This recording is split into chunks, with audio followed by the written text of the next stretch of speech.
எத்தனை தடவை job apply பண்ணாலும் ரெஸ்யூமே நெக்ஸ்ட் லெவலுக்கு கொண்டு போக முடியலையா? அதுக்கு காரணம் ஏடிஎஸ் அப்ளிகன்ட் ட்ராக்கிங் சிஸ்டம். இவன்ட்ட வந்து எப்படி தப்பிக்கலாம்? ஃபர்ஸ்ட் அதுக்கு ஏத்த மாதிரி நம்ம ரெஸ்யூமே கிரியேட் பண்ணணும். நம்ம என்ன பண்ணணும்னா, chatgpt.ai வெப்சைட் ஓப்பன் பண்ணி, அந்த இடத்துல நம்ம அப்ளை பண்ண போற ஜாப் அப்படியே காப்பி பண்ணி இங்க பேஸ்ட் பண்ணணும். சேம் உங்களோட ஓல்ட் ரெஸ்யூமே இருந்தா அத வந்து காப்பி பண்ணி பேஸ்ட் பண்ணுங்க. ஓகே.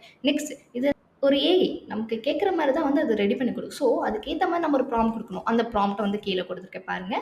ஓகே. நெக்ஸ்ட் இது 2யும் சேர்த்தி நம்ம ப்ராம்ப்ட்டையும் கொடுத்து ரன் பண்ணோம்னா, நமக்கு ஏத்த மாதிரி ஒரு ரெஸ்யூமே கன்டென்ட் ஏடிஎஸ் ஃப்ரெண்ட்லியா குடுக்கும். ஓகே.